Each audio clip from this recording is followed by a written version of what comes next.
following program is intended for mature audiences. We hope you're enjoying your visit here this evening. Now, on with the show.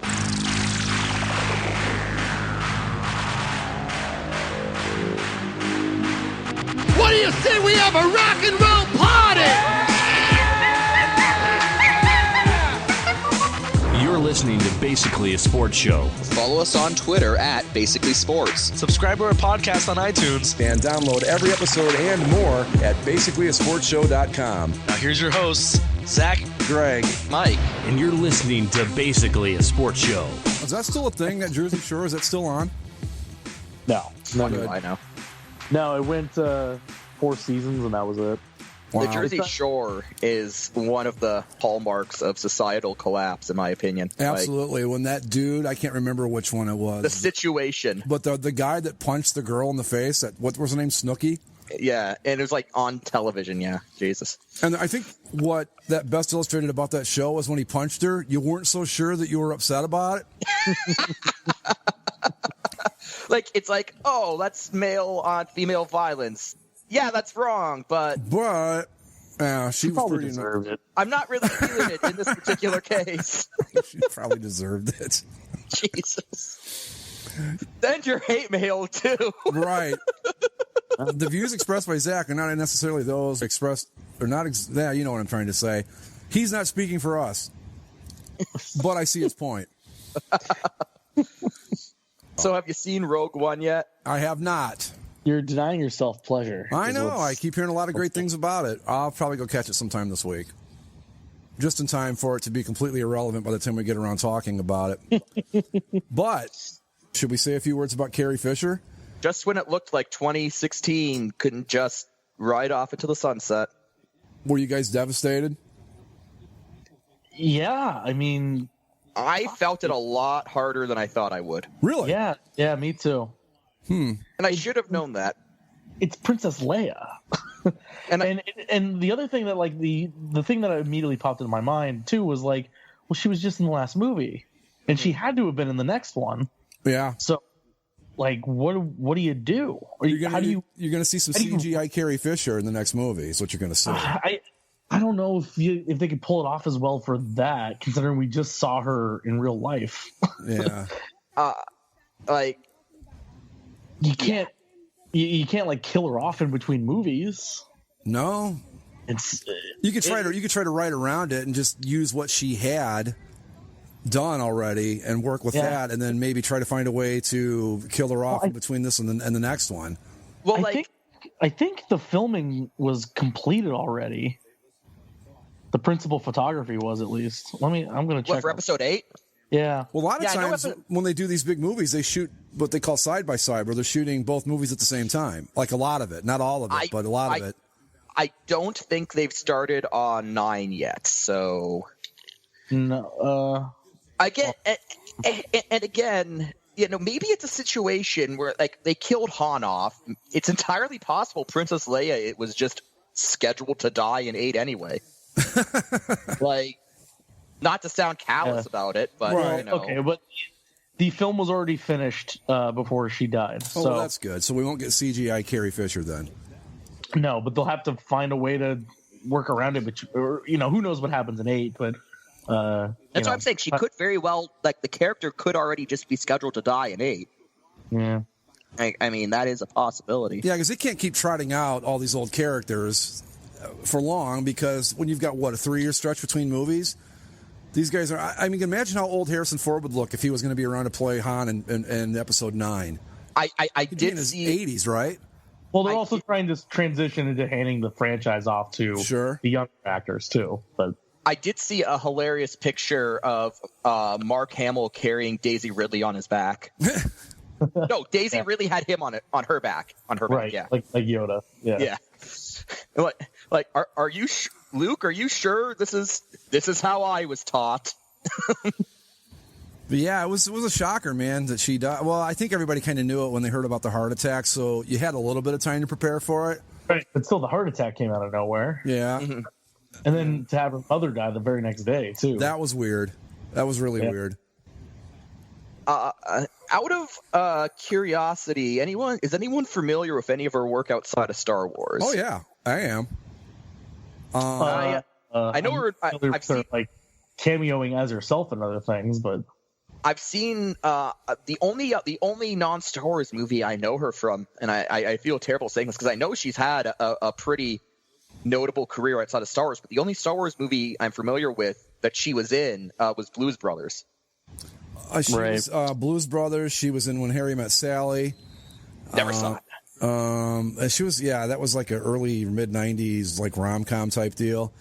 What a lot of people don't know about her, she was a script doctor. A lot of movies that you watched in the 90s and even recently, she was an uncredited, what they call a script doctor, where she would go in and help fix the writing in it. So she had a lot of credits in that kind of stuff.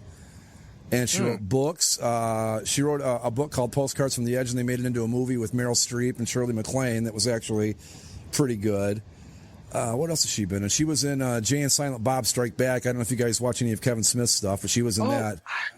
Was she? Yeah, she played a nun. Yeah, that's right. I have completely forgotten everything about that movie. If you get a chance, she did like a one-woman show type thing. Look it up on YouTube because it's freaking hysterical. The stuff that she did. She talks about being in Star Wars and all that, and it's really funny, really well done. But yeah, I should have expected. I think everybody expected it. I even put it in a post I put on Facebook that we all knew the first line of her obituary would be Princess Leia, but there was so much more to her than just that role, and that's kind of sad that she's going to be remembered mostly for that because she was really talented in a lot of different areas. Well, yeah, but it's not like the Princess Leia role is just some. No. Sci-fi role. It is a cultural touch, though. Sure, absolutely.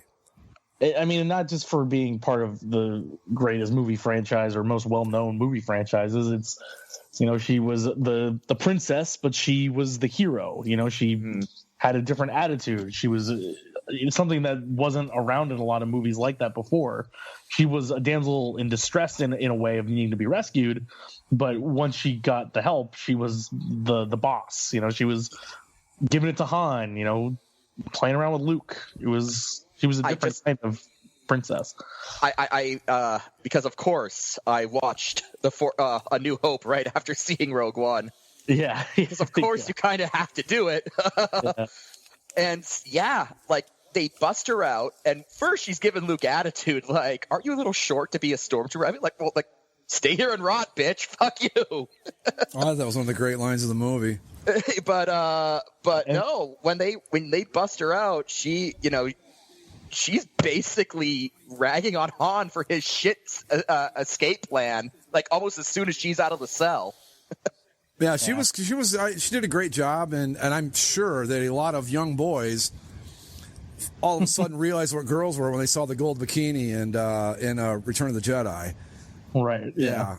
Yeah, I thought you guys. I was curious to see your reaction to Carrie Fisher's passing. Makes me feel really old.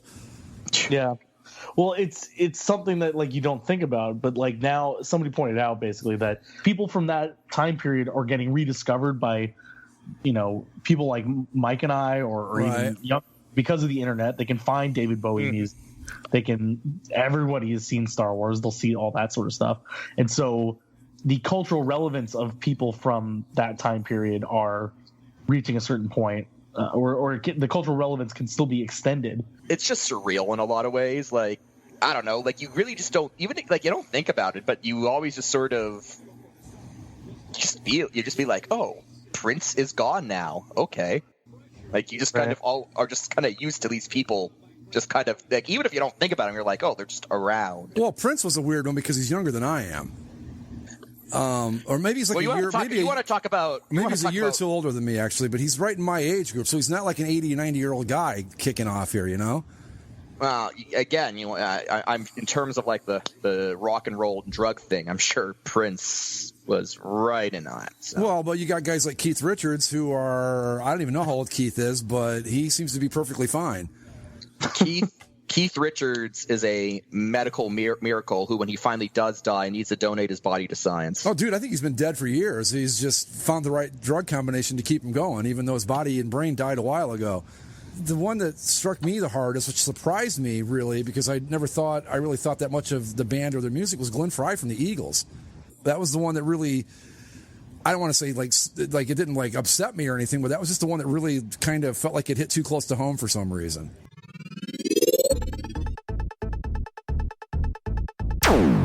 I wanted to talk hockey because my Blue Jackets have now won 15 straight. They beat the Wild in a Expansion Brothers matchup. Yeah, the Wild had a 12-game win streak at the time. It actually, according to the Elias Sports Bureau, that's the first time in the history of pro sports of any kind, whether it's football, baseball, basketball, women's versions of those sports, soccer, anywhere, that two teams with winning streaks that long played against each other in the regular season. No kidding. Yeah. Wow. And your Blue Jackets won, Greg. Congratulations. The last week I kind of joked about it, but I'm serious this week. Okay, they have the best record in hockey right now. Are they this good? They're pretty good. They are, yeah. I don't know if they're this good, but they're pretty good. Well, I don't think anybody is 15 wins in a row good. I think you got to get some breaks along the way and stuff like that. But I guess my question is, this isn't a fluky thing. I mean, it is kind of, because any 15-game winning streak's a little bit fluky, but this isn't just... You can't win 15 in a row by accident. You have to be pretty good to do that. And I guess my question is, are they legitimately good? I think they are. Yeah. I mean, Bobrovsky's come back and playing great this year. I know that. Nick Foligno's been playing out of his mind, and I'm just curious. You guys, are they a legitimate threat to do anything in the playoffs, or is this going to be something where they cool off and level back out to what I thought they were going to be, which was about a 500 team? Well, the last couple teams that have winning streaks of this length were the Pittsburgh Penguins when they won their last two cups, I think. And the Blackhawks coming out of the lockout. Remember, they started out. What was it? Oh yeah, the team that saved hockey. Right. Yeah, that wasn't a win. That was a point streak. I think they won like 7 in a row, and then they lost in overtime and stuff like that. But I think they were undefeated. But here's the thing, though. Okay, so I guess the Blue Jackets have 3 games in hand on them still, but the Blue Jackets have won 15 in a row, and they're only 1 point clear of Pittsburgh for the lead in the league. And they're only 3 points clear of the Rangers. And they're 7 points clear of Washington, so I don't think they're falling down to a wild card spot anytime soon. But, the instant that they lose this winning streak, they're going to go back down to second place. Or even third place in the division. Yeah, I think they got up to a bit of a rough start and then put this together. So that's, I think, a part of it. I think if they had gotten out to the start like a Pittsburgh or New York did, and then reeled off 15 in a row, they'd have a pretty substantial cushion there. But because of their start, I don't think that's what happened. But I just wanted to see if they're that good. Well, next up on the docket, Greg, tomorrow they play Connor McJesus and the Edmonton Oilers. Mm-hmm. We'll find out. I'm just curious because it's been a lot of fun. And every time I get the Facebook notification where it says, okay, that's 15 in a row, I think that I just can't believe it.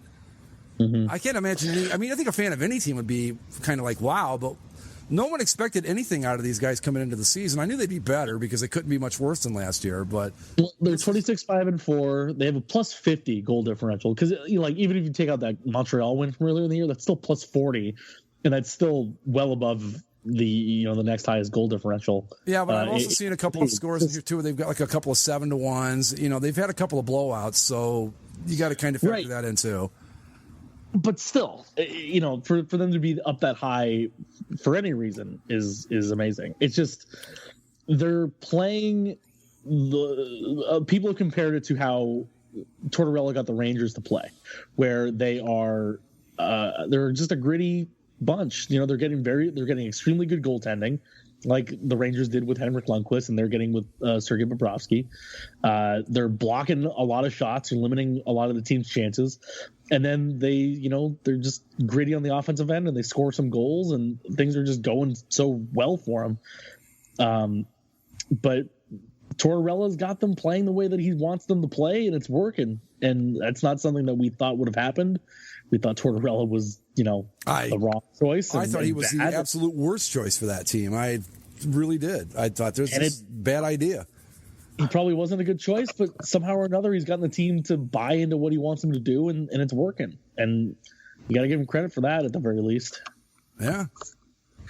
Yeah. Again, I don't think, and this isn't a knock on the Blue Jackets, but I think you're right, Greg. Nobody is 15 wins in a row good, but I think when you look at it, I still think you need to be at a certain level of talented to make it to 15 games in a row. Like, there's obviously going to be a lot of luck in a 15-game winning streak, but you still have to go out and win the games and take advantage of those bounces. Right. Mm-hmm.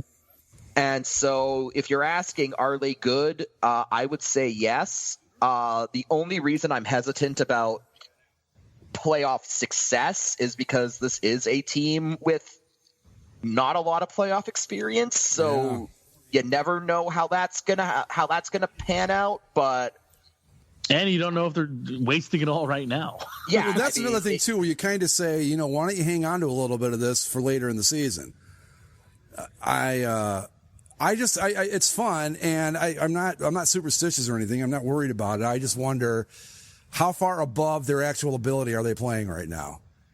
Is it significant? Is it just a little bit? Is it, you know what I mean? I don't think they're playing all that far beyond their ability. I think they are a very good, very talented team that they have an all-star goalie who's playing up to his potential, which hasn't been the case last few years. So they're finally clicking on all cylinders. Again, no team is 15 wins in a row good, but I think they are a legitimately talented team. Okay. That's easily going to make the playoffs, and it's not going to be a wild card. They are going to seed the top 3 in their division. Well, they're 26-5-4. So let's say how many? Let's say 31, 30, 35 games so far. So they've got what? Okay, somebody help me with the math here. 47 left. Yeah, I think with the way that they are, they're better than are they? Is the result better than what they probably are? Probably, but I don't think it's like Mike said. I don't know if it's that much higher than their potential. I think at worst, after seeing what they've been able to do this season, I think at worst they would be a wild card team. At worst they're at the Washington or Philadelphia level. If you're looking at right, that's what I'm trying to figure out. I mean, obviously, like we said, you don't go out and roll off 50. I mean, and just that alone, not like didn't lose except an overtime streak. I mean, they've won 15 games in a row, which I don't even know what the record is in the NHL, but I got to think they're getting within shouting distance of it at this point. I believe it's like 19. Yeah, I just wanted to. I just don't know if. I mean, obviously you can't sustain this kind of play because no one can. But I just wanted to make sure that they had enough talent where they weren't going to fall right to the bottom of the floor again once this thing ends. My biggest concern is they're going to make the playoffs, no problem. My only concern is if they have the playoff experience to succeed. But I'm going to make. I don't even think it's that bold of a prediction. I don't think I'm going out on a limb here, but I will say the Blue Jackets will win their first playoff series this season. That'd be great. Not saying they're gonna get past the second round. Not saying they're gonna come out of the East for the Cup Finals. Not saying they're gonna win it. But I do think they will get over that franchise hump. They'll win their first round and then see where they go from there. Yeah, because that's what I mean. I don't know that even with this, I'd say they're a serious Cup contender because I just don't think they are. But I would like to see them at least make some noise in the playoffs. I think that would be cool. And that's Oh, wow. I think the record actually is 15 straight. Really? It's 17. Oh, it's 17? Okay. The longest winning streak is 17 games by the 93 Penguins. Wow. Who, if you remember, won a cup. Yeah. Did they? Yeah, 93. Yeah, that was the second, right? Second 92-93 was Montreal. So that was the year after they won. Okay. But yeah, it's fun, and I just don't want them to tumble back down to where they're more comfortable. After I don't think. But that's going to be hard to do. I don't think you have to worry about a regression on that scale. Because I mean, let's say they go 5. Even so, they're 14 points ahead of Tampa Bay, who's the last team out right now. Well, yeah, and let's say if they, what we say they had 47 games left. Yeah. So let's say they split those right down the middle. they're still going to come out with, you got to throw some overtime losses and stuff in there too, but let's say they split them right down the middle. They're going to have 46 wins at the end of the season. Mm-hmm. Thereabouts, which I think should be enough, right? Yeah, no, they're going to be a playoff team. They'll be probably one of the top 3 in the division. Wow. If the playoffs were to start right now, they would be playing Philly in the first round. I just can't get away from those damn Flyers. I'm going to have to move to the Western Conference to get away from them, I guess. And again, they're only a point ahead of Greg's new team, the Nashville Predators. Yeah, the Biscuits. Columbus is ahead of Pittsburgh by 1 point, but they had 3 games in hand on them, so they could still inch away from them. But say Pittsburgh passes them, then they would fall down to 2, and they would play your Rangers, Greg. So. Okay. But then Washington's right there, and Philly's right there. It's that Metro division, man, is something else. It's it's best division in hockey easily. Mm-hmm. But so Philly has 45 points, and they're at 39 games played. With 3 games in hand and only 4 points out, are one Toronto Maple Leafs. Woo! Winners of the NHL Centennial Classic. Suck it, Red Wings. Well, and as the NHL press release said, the first ever NHL Centennial Classic. Yeah, well, that would seem the reason, right? You only turn 100 years old once, NHL. That's analysis right up there with the if they score more goals than the other team, they'll probably do okay. Yeah. Yeah, the first one. Well, I mean, I thought this was like the first and only. The NHL's 3rd centennial. I wasn't aware it was only the first one. So good for them. I look forward to the second ever NHL Centennial Classic in 100 years. That'll be fun. The Toronto Maple Leafs will probably end up taking on the Shanghai Golden Knights of Las Vegas. There you go. Yeah, and despite that game yesterday getting out of hand for a second for the Leafs, blowing it late. Yeah, it got very nerve-wracking. Still, the savior, Austin Matthews, with your game winner. So Austin Matthews, man. Hey, look at your Ducks, man. Everybody was kind of writing them off this year, and they're right there in the thick of it.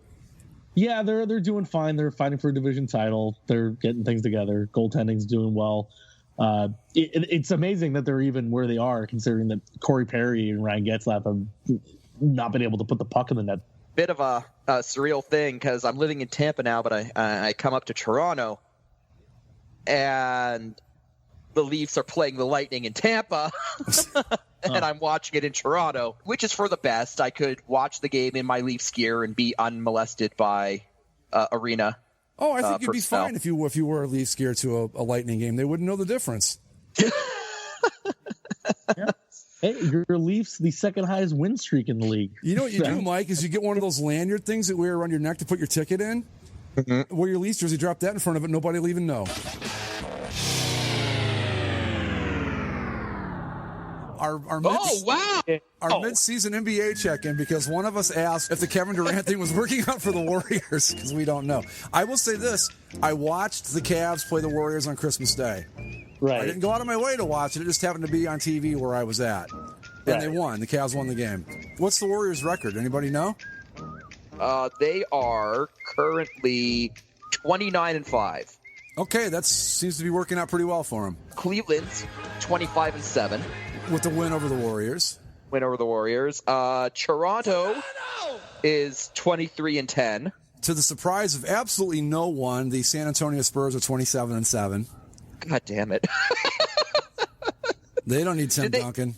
Did they just clone Tim Duncan and now they just moved into a younger one? Like Tim Duncan retired. I tell you what, I think Greg Popovich is the Bill Belichick of NBA basketball. He's just an amazing coach. Just amazing. You know what? I think Tim Duncan retired to make it fair to everyone else. Like, if he was still there, he'd still be going. He'd still just, have really good fundamentals, still hitting his shots. Are the Charlotte Hornets actually good? They're 19-15. Wow. But you have to keep in mind, that's in the worst division in the Eastern Conference. And outside of Toronto, Boston, and Cleveland, nobody in the East can play basketball. Yeah. So, you know. Bucks at 500 with the Jägermeister jerseys.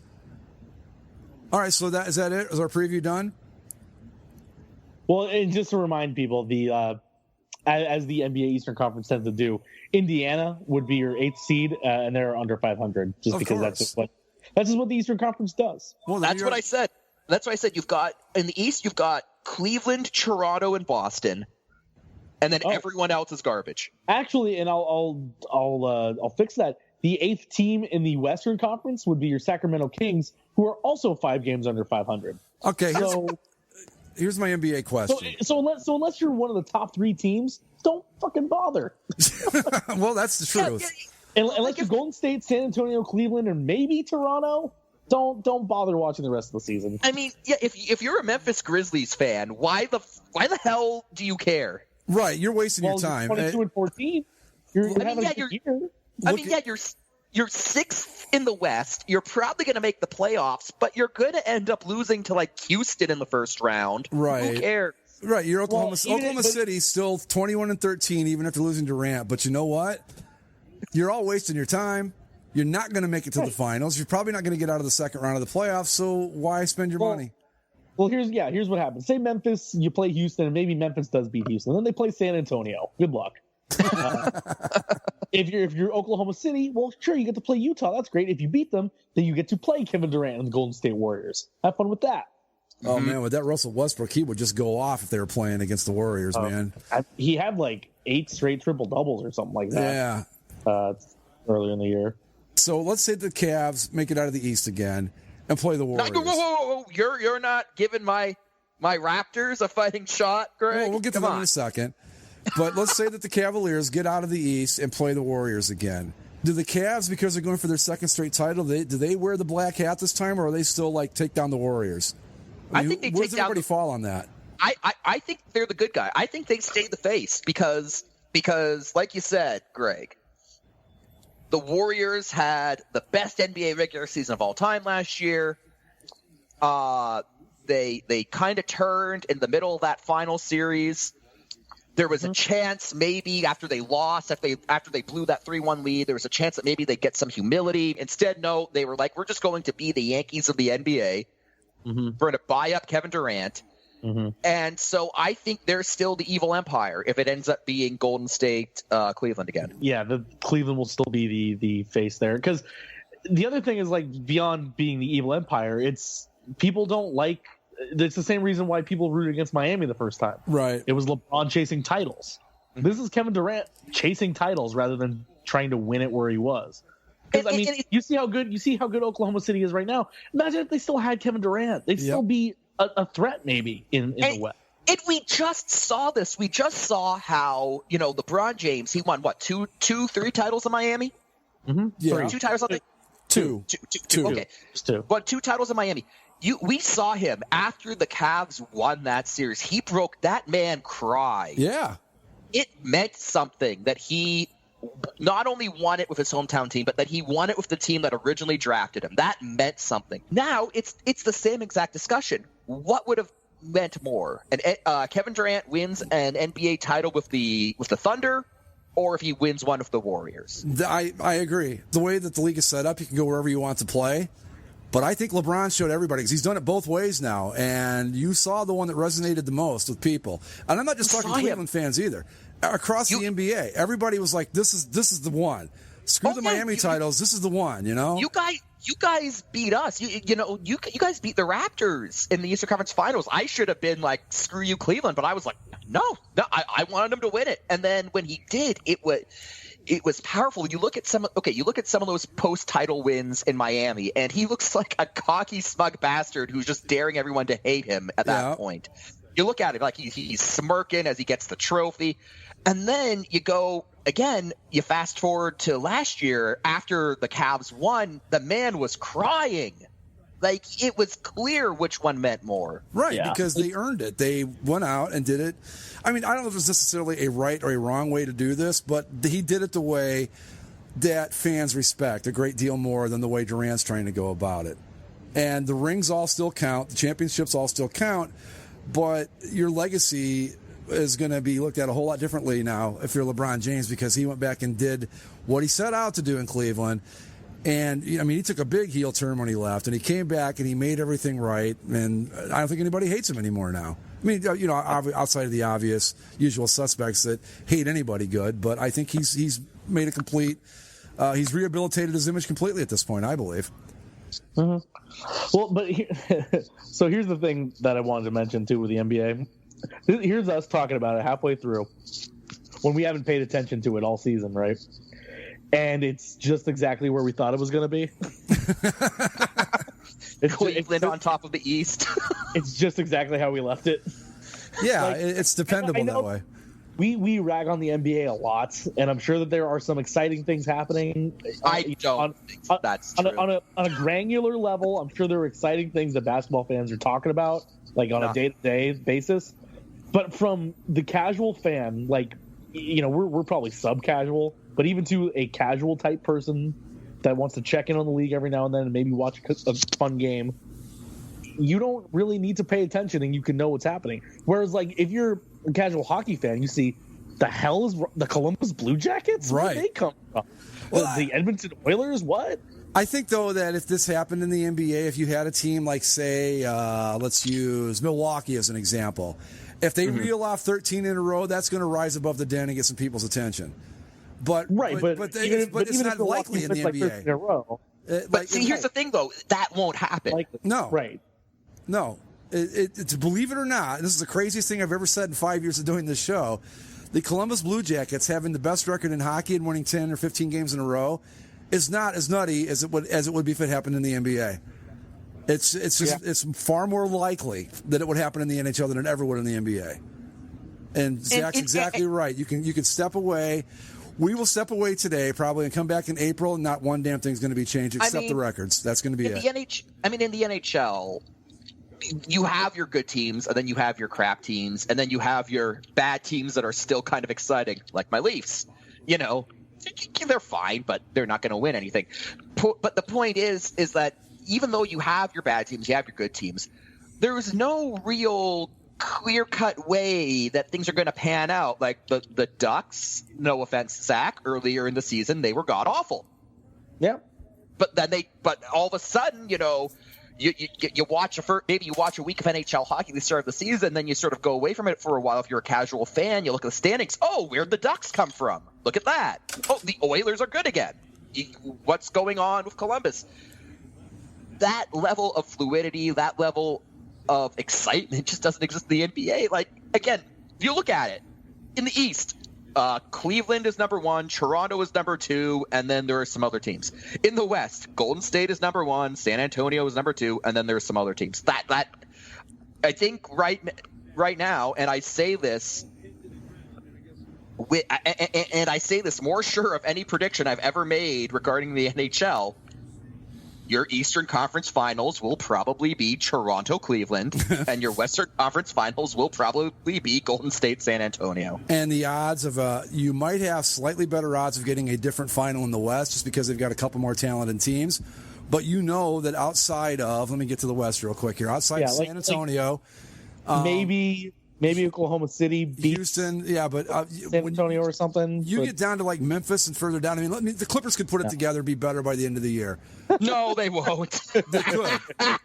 But what I'm saying is that once you get past like those first 3 teams, one might step in, but we already know you can put it in stone right now. Golden State, San Antonio, and Houston, they're all going to be there, and that's not going to change.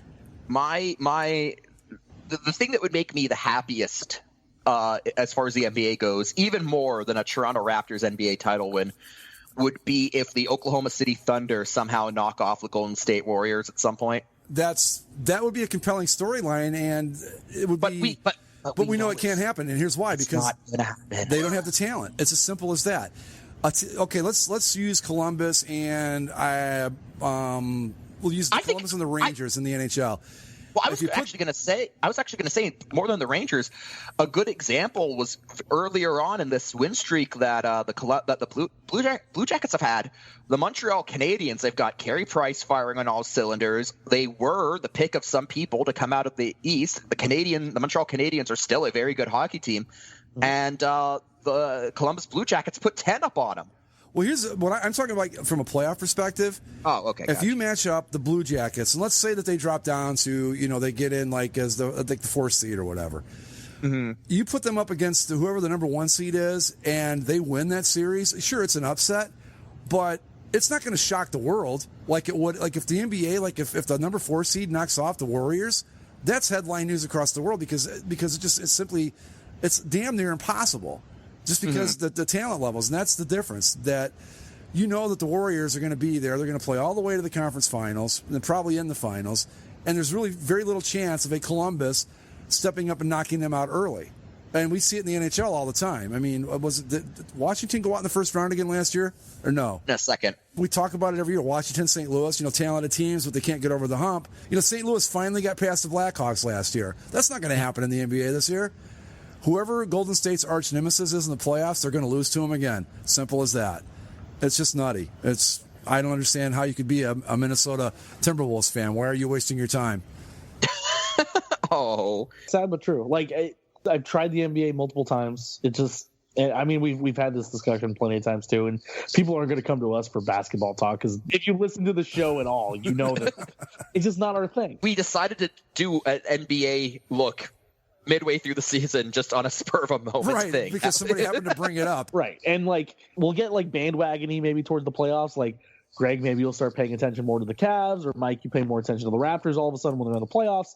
Even with the Lakers, I pay attention because it's always the top story around here. Even when we have a freaking football team, so the Lakers still get the front page. I watched the Christmas Day game, and it was fun because it was the Warriors, and even though it's a completely meaningless game, you still wanted to beat them because you didn't want them to have the satisfaction. Yeah, of trying to prove any points, so that was fun. But I watched the last 10 minutes of the Lakers-Clippers Christmas Day game, and the Lakers beat the Clippers, and the Lakers are bad, and the Clippers aren't. But, once I walked away from that game, it wasn't like I'm going to watch the Cavs again tomorrow night. If they're on and nothing else is on, I'll drop in for a few minutes. But, yeah, I'm not going to get interested until playoff time. Simple as that. Although, if these standings hold, the Clippers would play the San Antonio Spurs in the first round of the Western Conference Well, we playoffs. all know what's going to happen there. They would get up a 3-1 lead and then lose in 7. That's what they do. Oh, Clippers. That was probably the Clippers have had some pretty bad losses in their time of being the Clippers. That just was so bad. Maybe they ought to just hang their division banner in the Staples Center. Just do it. They're not going to do it. They'll tell you no. Just say, okay. I get that you don't want to compare it to all the Lakers banners, but it's even more embarrassing now that you're not doing it, Clippers. We're going to wrap it up. You guys know the routine. Follow us at Basically Sports on Twitter. You can go to the website, basicallyasportshow.com, Spreaker, iTunes, Stitcher, and YouTube. And you can also find us on Facebook. And with that, we're going to call it a night. Adios. Later.